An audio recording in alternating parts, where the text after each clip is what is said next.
نحمده ونصلي على رسوله الكريم أما بعد فأعوذ بالله من الشيطان الرجيم بسم الله الرحمن الرحيم رب اشرح لي صدري ويسر لي أمري واحلل عقدة من لساني يفقهوا قولي ربنا لا تؤاخذنا إن نسينا وأخطأنا.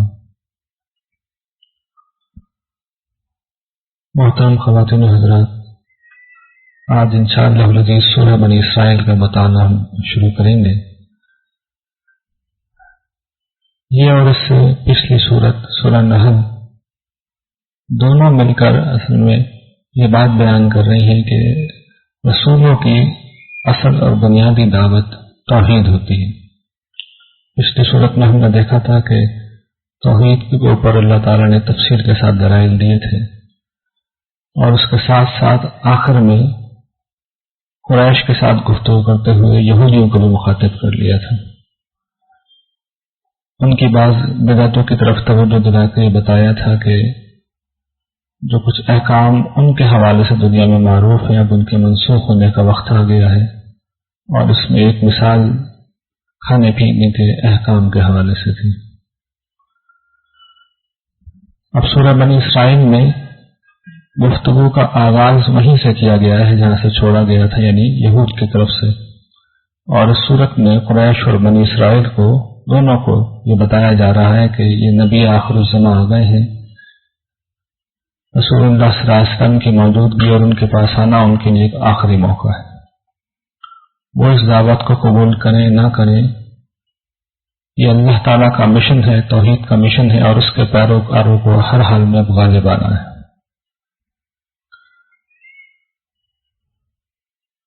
شروع کی 21 آیتوں میں اس میں جو بات بیان کی گئی ہے وہ یہ کہ بنی اسرائیل اور قریش کے لیے ایک آخری موقع ہے، اس لیے وہ متوجہ ہو جائیں. سورت کا آغاز اس واقعے سے ہوتا ہے جسے عام طور پر ہمارے یہاں سورہ اسراء کے حوالے سے یا واقعہ معراج کے حوالے سے جانا جاتا ہے. ارشاد باری تعالیٰ ہے کہ پاک ہے وہ ذات جو اپنے بندوں کو راتوں رات لے گئی مسجد حرام سے ایک دور کی مسجد کی طرف. اس سے مراد مسجد اقصی سے مراد، ہم سب اس کو مسجد اقصی کے نام سے جانتے ہیں، اصل میں اس کا مطلب ہوتا ہے دور کی مسجد، اور اس سے مراد وہ مسجد ہے جسے حضرت سلیمان علیہ السلام نے اپنے دور حکومت میں تعمیر کرایا تھا، اور اسے عام طور پر ہیکل سلیمانی کہا جاتا ہے. اللہ تعالیٰ فرماتے ہیں کہ یہ وہ جگہ ہے، یعنی مسجد اقصی جس سرزمین میں واقع ہے، اس کے ارد گرد سب جگہ اللہ تعالیٰ نے برکت رکھ دی ہے، اور اس سفر کا مقصد رسول اللہ صلی اللہ علیہ وسلم کو اللہ تعالیٰ کی نشانیاں دکھانا مقصود تھا.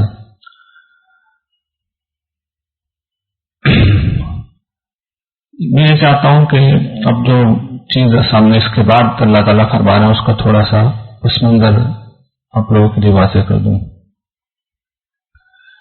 آپ یہ بات جانتے ہیں کہ رسول اللہ صلی اللہ علیہ وسلم سے پہلے حضرت موسیٰ علیہ السلام آخری صاحب شریعت نبی تھے. حضرت موسیٰ علیہ السلام کی ایک اور بڑی خصوصیت یہ تھی کہ ان کے ذریعے سے ایک امت کی بعثت کی گئی تھی. بنی اسرائیل کو فرعون کی غلامی سے نکالا گیا، اور ان کی یہ ذمہ داری لگائی گئی کہ ان کے ذریعے سے اب دنیا تک حق پہنچتا رہے گا. کم و بیش 1500 برس تک وہ یہ ذمہ داریاں سر انجام دیتے رہے، یہاں تک کہ حضرت عیسیٰ علیہ السلام کی بعثت ہوئی، اور جب حضرت عیسیٰ کا انہوں نے فیصلہ کن طور پر انکار کر دیا تو پھر وہ اس منصب سے معزول ہو گئے.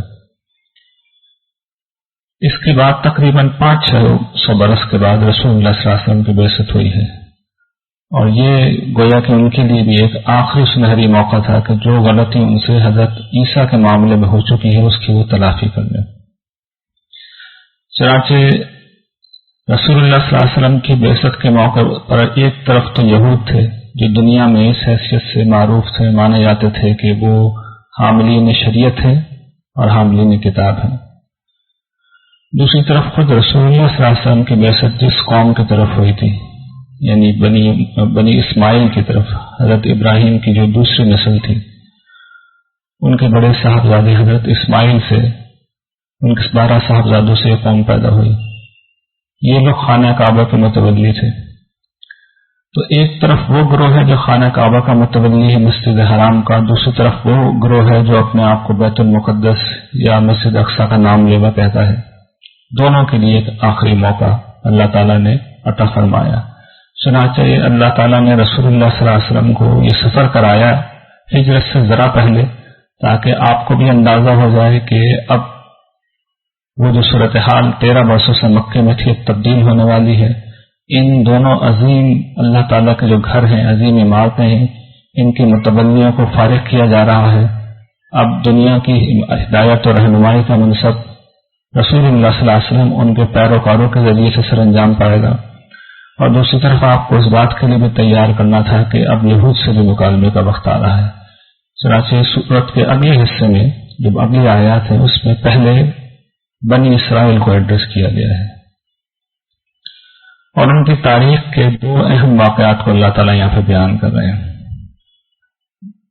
بیان کرتے ہیں اللہ تعالیٰ کہ ہم نے بنی اسرائیل کو یہ بتا دیا تھا، کتاب میں اپنے اس فیصلے سے آگاہ کر دیا تھا کہ تم زمین میں 2 دفعہ فساد کرو گے، اور اس فساد کے نتیجے میں تم پہ 2 دفعہ ہماری سزا بھی مسلط ہوگی. بنی اسرائیل کی تاریخ اگر آپ میں اس کی تھوڑی سی تفصیل کروں تو تقریباً 1300 قبل مسیح میں حضرت موسیٰ علیہ السلام کی بعثت ہوتی ہے، اور پھر یہ تقریباً 300-400 برس تک فلسطین میں آباد رہتے ہیں چھوٹی چھوٹی ریاستوں کی شکل میں.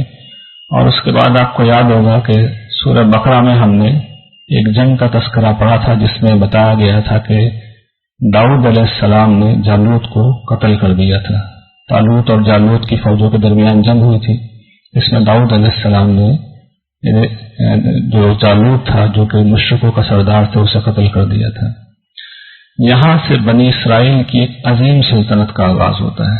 یہ وہ سلطنت تھی جو ہم قرآن کریم میں آگے مقامات آئیں گے اس میں ہم دیکھیں گے کہ حضرت سلیمان کے دور میں اس طرح عروج پہ پہنچی تھی کہ پورے مڈل ایسٹ پہ اس کا اقتدار قائم ہو گیا تھا، جو اس دور کی متمدن دنیا تھی. اور ان کو اللہ تعالیٰ نے ہواؤں پہ تصرف دے رکھا تھا، جنہیں ان کے قبضے میں تھے. انسان ان کے پاس جو تھے غیر معمولی علم رکھتے تھے، غیر معمولی تعمیرات ان کے لیے کرتے تھے، ہر طرح کی شان و شوکت قوت اقتدار انہیں حاصل تھا. یہ بنی اسرائیل کا پہلا بڑا عظیم عروج تھا. اس کے بعد ان کو زوال آنا شروع ہوا، اور اس زوال کے نتیجے میں آہستہ آہستہ صورتحال ہوئی کہ یہ عظیم سلطنت 2 چھوٹے چھوٹے ٹکڑوں میں بٹ گئی، بدل گئی، اور پھر اس کے بعد ان کے اندر وہ ساری برائیاں پھیل گئیں جس کے بارے میں ان کے پیغمبر آ کے انہیں متنبہ کرتے رہے. خاص طور پر شرک ان کے یہاں بہت عام ہو گیا. چنانچہ پھر وہ پیشگوئی بھی کی گئی جس کا یہاں پہ ذکر ہے کہ ہم نے کتاب میں اپنا فیصلہ سنا دیا تھا، ان کے پیغمبروں نے انہیں وارن کر دیا تھا، اور جب وہ باز نہیں آئے تو پھر یہ قرآن جو بیان کر رہا ہے کہ جب پہلا وعدہ آیا تو ہم نے اپنے ایسے بندے ان پہ مسلط کر دیے جو سخت جنگجو تھے، اور وہ ان کے گھروں کے اندر پھیل گئے، ان کے شہروں میں پھیل گئے، اور انہوں نے زبردست تباہی مچائی. اس کی تفصیل یہ ہے کہ تقریباً 600 قبل مسیح کے لگ بھگ عراق کے بادشاہ اشوری حکمران بخت نصر نے فلسطین پہ حملہ کیا اور ان کی ریاست کی اینٹ سے اینٹ بجا دی. آپ اندازہ کیجئے کہ اس نے تقریباً 6 لاکھ یہودیوں کو قتل کیا، اور 6 لاکھ یہودیوں کو وہ اپنے ساتھ غلام بنا کر لے گئے. یہ وہ پہلا وعدہ تھا جس کی طرف اللہ تعالیٰ نے اشارہ کیا. پھر اللہ تعالیٰ یہ بتا رہے ہیں کہ ہم نے تمہیں دوبارہ بڑھایا، تمہاری تعداد میں اضافہ کیا، تمہاری باری ان کے اوپر لوٹائی، مال و اولاد تمہیں دیے، اور پہلے سے بھی زیادہ تمہیں کر دیا. اور پھر اللہ تعالیٰ نے اپنا اصول بیان کیا ہے کہ تم نے اگر بھلائی کی تو اپنے ساتھ ہی بھلائی کی، اور اگر برائی کی تو اپنے ساتھ برائی کی. اس چیز پہ توجہ دلا رہا ہے اللہ تعالیٰ کہ تم کو چہیتے نہیں ہو، ہمارے سزا جزا کا قانون غیر متبدل طور پر تمہارے لیے موجود ہے. اس کی طرف میں نے کل بھی اشارہ دلایا تھا.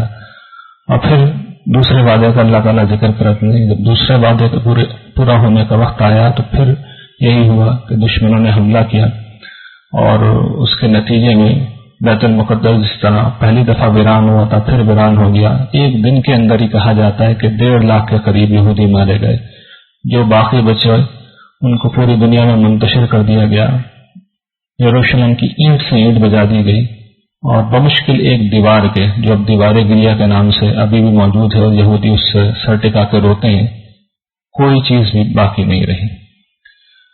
تو یہ ان کی تاریخ میں دو عظیم حادثے پیش آئے تھے، پہلی دفعہ بخت نصر کے ہاتھ اور دوسری طرف ٹائٹس رومی کے ہاتھ، جو رومی حکومت کا جنرل تھا، اور دونوں سے اللہ تعالیٰ یہ قانون انہیں سمجھا رہے ہیں کہ ہماری رشتہ داری نہیں ہے تمہارے ساتھ، تمہارے رویے پہ منحصر ہے، جیسا تم کرو گے ویسا ہم کریں گے۔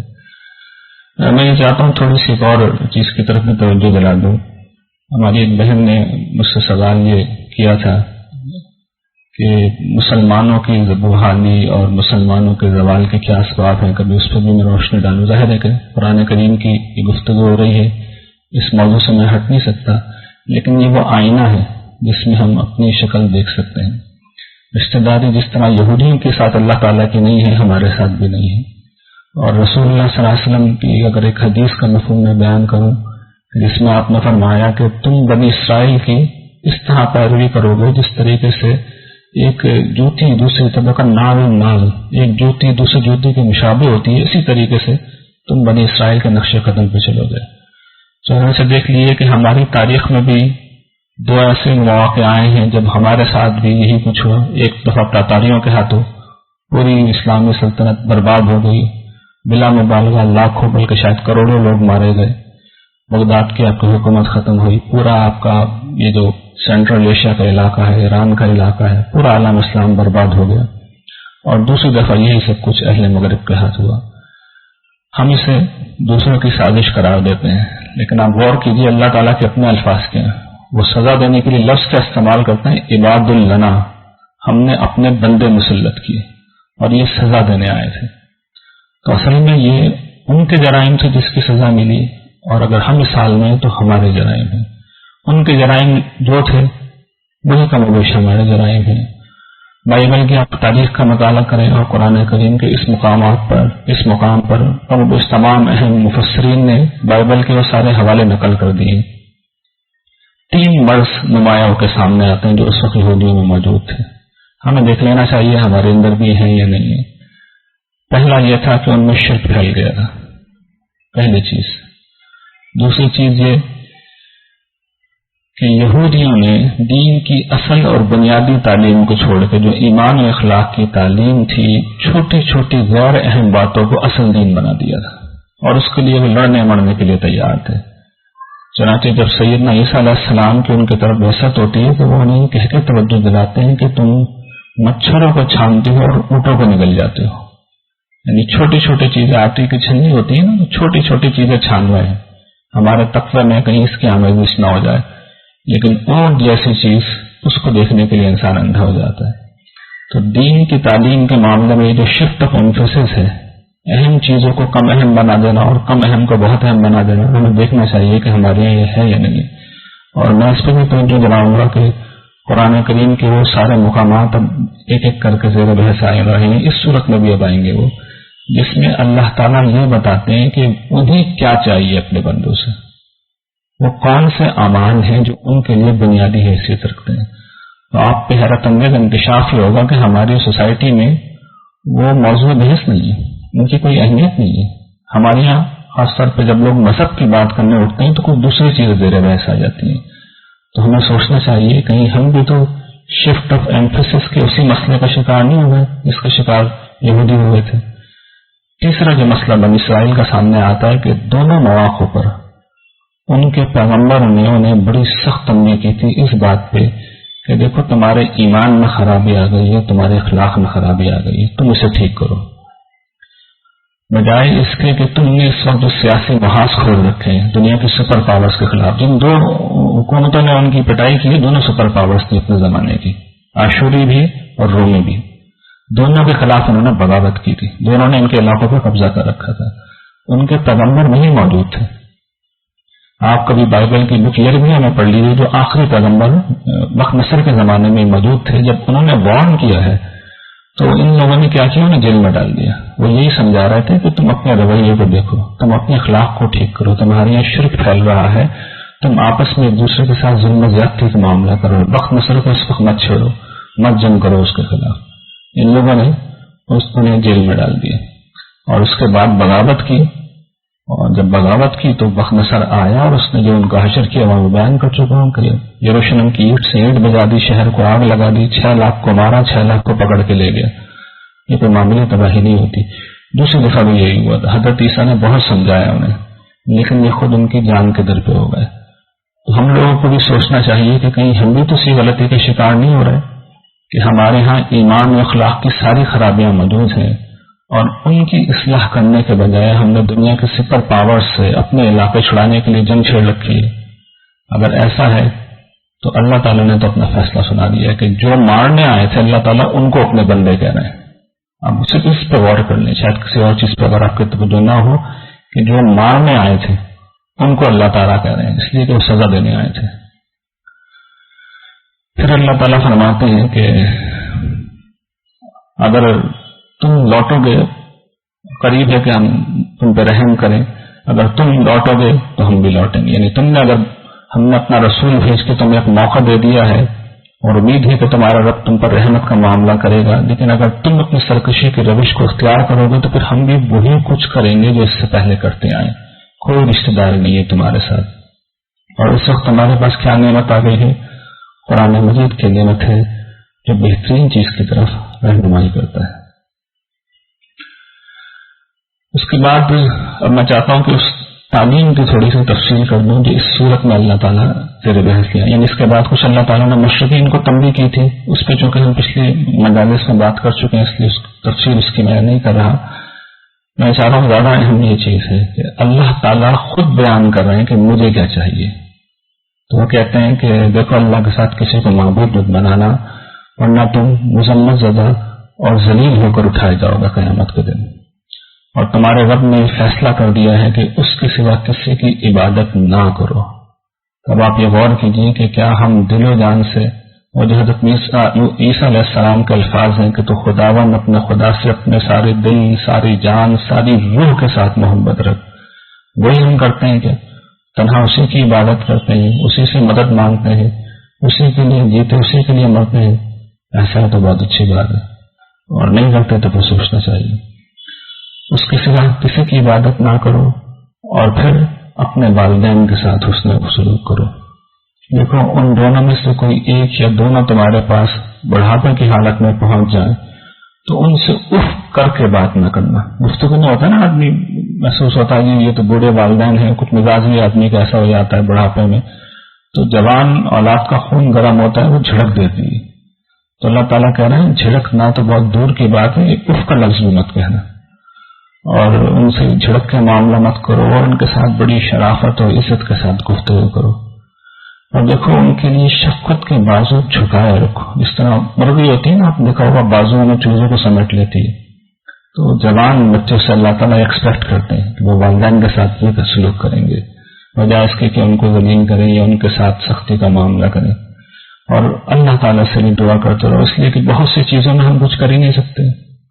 ہم نے خدمت کر لی, ہاتھ پاؤں دبا دیے, بات مان لی, لیکن اگر کوئی بیمار ہو گئے تو ہم علاج کرانے کے علاوہ کیا کر سکتے ہیں؟ تو رب سے دعا کریں اور یہ التجا کریں کہ پروردگار جس طرح چھوٹی عمر میں انہوں نے مجھے بڑی شفقت کے ساتھ پالا ہے تو ان کے ساتھ رحمت کا معاملہ فرما. اللہ تعالیٰ جانتا ہے, کہتے ہیں کہ جو تمہارے دلوں میں ہے اگر تم صالح ہو تو پھر رجوع کرنے والوں کے لیے معاف کرنے والا ہے. مطلب یہ کہ اگر کوئی کوتاہی ہو رہی ہے تو اصلاح کر لو, اللہ تعالیٰ تمہارے ساتھ درگزر کا معاملہ کریں گے. اس موقع کو ضائع نہ کرو. اور دیکھو قرابت دار کو اس کا حق تو, آپ غور کیجیے گا ہمارے زیادہ جھگڑے قرابت داروں سے ہوتے ہیں, تعلقات قرابت داروں سے خراب ہوتے ہیں, رشتہ داریاں ختم ہو جاتی ہیں, لوگ ملتے جلتے نہیں ہیں. سب سے زیادہ فساد قرابت داروں میں ہی ہوتا ہے. اور اللہ تعالیٰ کہہ رہے ہیں فساد کو ختم کرنے کا طریقہ یہ, انہیں مال دو, اپنے پیسے ان پہ خرچ کرو, ان کا حق سمجھ کے, احسان کر کے نہیں. پھر یہ سوسائٹی کے محروم طبقات ہیں, مسکین ہیں, مسافر ہیں, غریب ہیں, یتیم ہیں, ان پہ اپنا مال خرچ کرو, احسان کر کے نہیں. یہ حق ہے تمہارے اوپر کہ تم انہیں دو.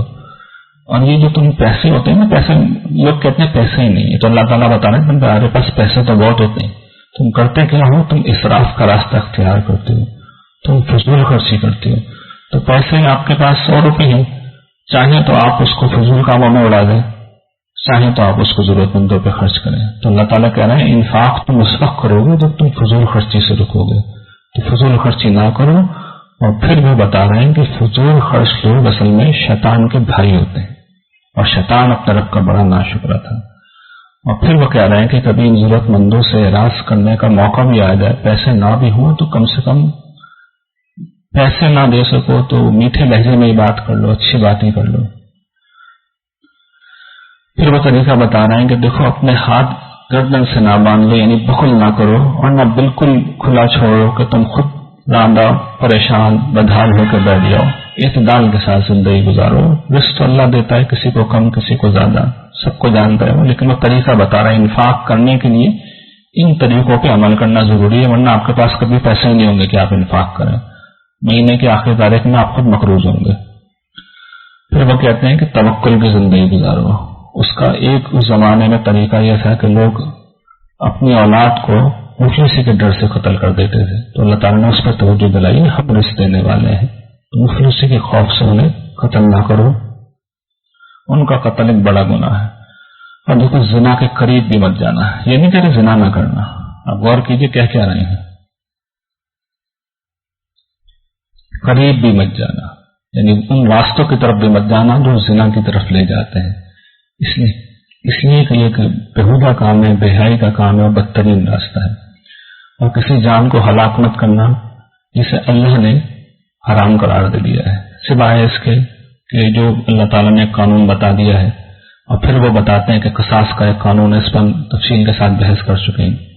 پھر وہ فرماتے ہیں کہ مال یتیم کے پاس مت جانا مگر یہ کہ جو طریقہ بہتر ہے، یہاں تک کہ وہ اپنی سن رشد کو پہنچ جائے، پختگی کی عمر کو پہنچ جائے. اور اس میں وہ ساری امانتیں آ گئی. جب ہمیں مال کا امین بنایا جائے تو پھر ہم پہ لازم ہے کہ اگر لوگ ہم سے اکاؤنٹیبلٹی کرنے کی پوزیشن میں نہ بھی ہوں تب بھی اللہ کے خوف سے ہم اس کا خیال کریں، دیانتداری سے مال کو خرچ کریں، جہاں اس کو خرچ کرنا چاہیے وہی خرچ کریں.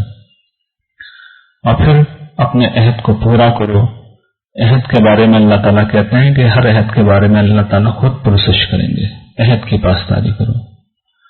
اور دیکھو ناپو تو پورا ناپو، تولو تو سیدھے ترازو سے تولو. یہ ایک اور چیز ہے. آپ اس سوسائٹی میں کسی پیٹرول پمپ پہ چلے جائیں، 90% کی آپ کو لوگ ڈنڈی مارتے ہوئے پیٹرول دیں گے. آپ دودھ لینے چلے جائیں، پہلے بھی میں اس پہ گفتگو کر چکا ہوں. اور آپ غور کیجیے اللہ تعالیٰ کے نزدیک یہ مسائل ہیں. ہمارے مذہبی سرکلز میں جو چیز زیر بحث آتی ہے وہ یہاں پہ آئی نہیں رہی. آپ غور کریں گے پورے قرآن میں نہیں ہے، وہ پورے قرآن میں نہیں ہوتی. جو اللہ تعالیٰ کی یہاں زیر بحث ہے وہ ہمارے یہاں زیر بحث نہیں ہوتی. اور یہ وہی صورتحال ہے کم و بیش جو حضرت عیسیٰ کے زمانے میں پیدا ہو گئی تھی کہ تم مچھروں کو چھانتے ہو اور اونٹوں کو نگل جاتے ہو. کون سی چیز اونٹ ہے اور کون سی مچھر، اس کا فیصلہ کون کرے گا؟ دین دینے والا کرے گا نا، اللہ تعالیٰ کریں گے، اس کا رسول کریں گے. انہوں نے کر دیا فیصلہ. اور دیکھو جس چیز کا علم نہیں ہے اس کے پیچھے مت لگنا. یہ وہی چیز ہے جو سورہ حجرات میں آ جائیں گی، تجسس ہے اور لوگوں کی غیبت کرنا، اس طرح بہتان لگانا، یہ سب ان سب سے منع کیا گیا. اور فرمایا گیا کہ تمہارے کان، تمہاری آنکھیں، دل سب کے بارے میں پوچھ گچھ ہوگی. زمین پکڑ کے مت چلو، تم زمین کو پھاڑ نہیں سکتے، نہ پہاڑ جتنے بلند ہو سکتے ہو. تکبر سے بچنا چاہیے. اللہ تعالیٰ حدیث میں فرماتے ہیں کہ یہ میرا لباس ہے، تکبر میرا لباس ہے. جو تکبر کرے گا وہ میرا لباس اتارنے کی کوشش کرے گا. اور اندازہ کیجیے جو اللہ تعالیٰ کے ساتھ یہ کرے گا اللہ تعالیٰ اس کے ساتھ کیا کریں گے. پھر اللہ تعالیٰ کہتے ہیں کہ یہ وہ حکمت ہے جو میں نے تم پہ وحی کی ہے، اور اس کا خاتمہ وہیں پہ ہو رہا ہے کہ اللہ کے ساتھ کسی کو شریک نہ بنانا. تو ہم اور آپ اگر اللہ کے اچھے بندے بننا چاہتے ہیں تو پھر ہمیں ان چیزوں کو زندگی میں اہم ترین بنا لینا ہوگا. اہم ترین چیزیں یہ ہونی چاہیے. اور یہی چیزیں ہیں جو بار بار ریپیٹ ہو رہی ہیں، اس میں کچھ کمی بیشی ہو جاتی ہے، لیکن قرآن کے 20-22 مقامات پہ ان کو اللہ تعالیٰ نے بالکل کھول کر بیان کر دیا کہ اس کے نزدیک اہم بات کیا ہے. اب اگلی بحث ہے جس میں اللہ تعالیٰ یہ بتا رہے ہیں کہ کفار سرکشی پہ قائم ہیں اور اس کے نتیجے میں اب یہ سرزمین سے ہٹا دیے جائیں گے، باقی نہیں رہیں گے. اور ان کی سرکشی کیا تھی؟ وہ یہی تھی کہ اللہ کے لیے بیٹیاں پسند کر رہے ہیں اور اللہ کے لیے بیٹے. تو اللہ تعالیٰ پوچھتے ہیں کہ اللہ نے تمہارے لیے تو بیٹیاں رکھی ہیں اور اپنے لیے تمہیں تو بیٹے دیے ہیں اس نے، اور اپنے لیے جو ہے فرشتوں کو بیٹیاں بنا لیا ہے، یہ تمہاری تقسیم ہے، یہ بہت بڑی بات ہے جو تم کہہ رہے ہو۔ پھر ان کا ایک اور مسئلہ تھا، وہ یہ کہ انہیں قرآن سے چڑ کیا تھی کہ ایک اللہ کی بات کی جاتی تھی۔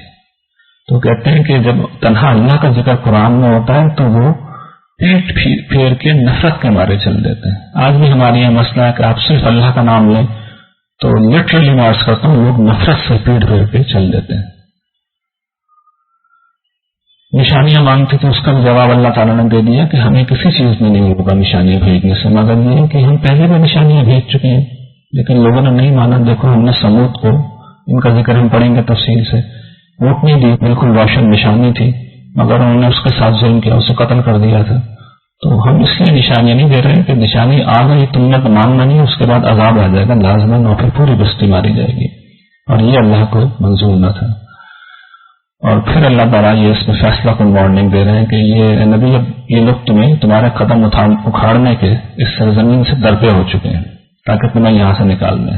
تو اب یہ الفاظ سنیے، کیا الفاظ ہیں۔ اللہ تعالیٰ کہتے ہیں اگر انہوں نے ایسا کیا تو ہم تمہیں بتا رہے ہیں کہ اس کے بعد یہ تمہارے پیچھے اس سرزمین پر رہیں گے نہیں۔ یہ اللہ کی سنت ہے جو رسولوں کے بعد میں رہی ہے، اور تم اللہ کی سنت کو تبدیل نہیں پاؤ گے۔ یہ اس وقت کہہ رہے ہیں اللہ تعالیٰ کہ جان بچانے مشکل ہو رہی ہے مسلمانوں کے لیے، اس وقت یہ چیلنج دیے، اور 10 برس کے اندر وہ چیلنج پورا ہو گیا۔ اور پھر اللہ نے اپنے فیصلے کا اعلان کر دیا کہ انہوں نے تو یہ کرنا ہے، پھر میں نے بھی وہی کرنا ہے۔ تو اب آنے والے دور کی تیاری کر لو اے نبی، نماز قائم کرو زوال آفتاب سے لے کر جب رات گہری ہو جائے، فجر کی نماز کا خصوصیت کے ساتھ اہتمام کرو، وہ حاضری کا حضوری کا وقت ہوتا ہے۔ اور پھر تہجد میں بتایا گیا ہے کہ رسول اللہ صلی اللہ علیہ وسلم کو اضافی طور پہ تہجد کی نماز دی گئی ہے، اور یہ سب اس لیے کیا جا رہا ہے کہ اب آپ کو مقام محمود پر فائز کرنے کا وقت آ گیا ہے، آپ کو ایک عظیم درجہ دینے کا وقت آ گیا ہے۔ اور تم دعا کرو نبی کہ میرے رب مجھے داخل کر عزت کا داخل کرنا، اور مجھے نکال عزت کا نکالنا، مطلب ہجرت کا وقت آ رہا ہے تو جب میں مدینے میں جاؤں تو عزت کے ساتھ جاؤں، اور یہاں سے بھی نکلوں تو عزت کے ساتھ، اور اپنے پاس سے ریاست کے اقتدار کو میرا مددگار بنا دے۔ میں پہلے بھی عرض کر چکا ہوں کہ دعا جب اللہ تعالیٰ سکھاتے ہیں تو وہ قبولیت پہلے سے اس کی ہو جاتی ہے، اور پھر اعلان کر دیا گیا کہ حق آ گیا ہے اور باطل مٹ چکا ہے، اور باطل مٹنے کے لیے یہ ساری پیش گئی ہیں جو اللہ تعالیٰ کر رہے ہیں، اور یہ تھوڑے عرصے میں سب پوری ہو گئی۔ اس کے بعد اب یہ ان کے چند اعتراضات ہیں جس کو قرآن نے بیان کر دیا ہے، جو مطالبات وہ کرتے رہتے تھے۔ ماننا تو ہے نہیں، ہمارے لیے تم رسول ہو، اچھا ایسا کرو کہ ایک چشمہ پھاڑ کے دکھاؤ زمین سے، ایک باغ ہمارے آنکھوں کے سامنے دیکھتے ہی دیکھتے لگا دو، کھجور کا اور انگور کا اس میں نہریں دوڑا دو، ذرا اگر رسول ہو تو یہ کرو، یا آسمان کا کوئی ٹکڑا ہم پہ گرا دو، یا یہ کرو کہ اللہ تعالیٰ اور فرشتوں کو لے آؤ ہمارے بالکل سامنے، یا سونے کا ایک گھر ہمارے سامنے بنا کے دکھا دو، یا آسمان پہ چڑھ جاؤ اور ہم تمہارے چلنے کو بھی نہیں مانیں گے، وہاں چڑھو اور ہمارے اوپر ایک کتاب وہاں سے نازل کرو۔ یہ مطالبات کی لسٹ ہے۔ اللہ تعالیٰ کہتے ہیں ان سے کہو اللہ پاک ہے، میں ایک بشر ہوں، میں نے رسالت کا دعویٰ کیا ہے، خدائی کا دعویٰ نہیں کیا ہے، اس لیے اس بات کا کوئی جواب نہیں دیا گیا۔ پھر اللہ تعالیٰ کہتے ہیں کہ انسان کیوں ایمان نہیں لا رہا ہے یہ لوگ؟ اس لیے کہ یہ ہمارے رسول کو کہتے ہیں کہ ہمارے جیسا آدمی ہے۔ تو اللہ تعالیٰ کہتے ہیں کہ بات یہ ہے کہ اگر زمین کے اوپر فرشتے ہوتے اور یہاں پہ اطمینان سے چلتے بستے ہوتے تو ہم بھی آسمان سے کوئی فرشتہ بھیج دیتے۔ تو یہ ان کے اعتراضات جو ایک معقول اعتراض تھا اس کا جواب اللہ تعالیٰ نے دے دیا ہے، اور فرمایا کہ ایسی نشانیاں جس طرح کہ تم مانگ رہے ہو ہم نے موسیٰ کو دے دی تھی، 9 نشانیاں دی تھی، 9 معجزات دیے تھے، سب فرعون نے دے تھے، کسی کو نہیں مانا۔ اور جواب کیا دیا تھا؟ یہ جواب دیا تھا کہ اے موسیٰ تم تو جادوگر ہو، اور اس نے پھر انہیں اس سرزمین سے نکالنا چاہا تو ہم نے اسے غرق کر دیا۔ یہ دھمکی اللہ تعالیٰ نے دی کہ تم بھی نکالنا چاہ رہے ہو تو دیکھو اس کے ساتھ بھی ہوا تھا اور تمہارے ساتھ بھی یہ ہوگا۔ سورت اب ختم ہے اور اس کے آخر میں بیان کیا جا رہا ہے کہ توحید سے وابستہ رہو، اللہ کو پکارو، رحمان کہہ کے پکارو، اللہ کہہ کے پکارو، سب اچھے نام اس کے ہیں۔ تہجد کی نماز کا طریقہ بتایا جا رہا ہے کہ نہ بلند آواز سے تلاوت کرو بالکل، نہ بالکل ہلکا، درمیان کی تلاوت کرو، اور یہ کہو کہ سب تعریف اللہ کی ہے جس نے کوئی بیٹا نہیں بنایا ہے، اس کا کوئی شریک نہیں ہے بادشاہی میں، اس کو کبھی ذلت درپیش نہیں ہوتی کہ اسے کسی مددگار کی ضرورت پڑے، اور اسی کی کبریائی کرو، اسی کی عظمت کا بیان کرو۔ وآخر دعوانا الحمدللہ۔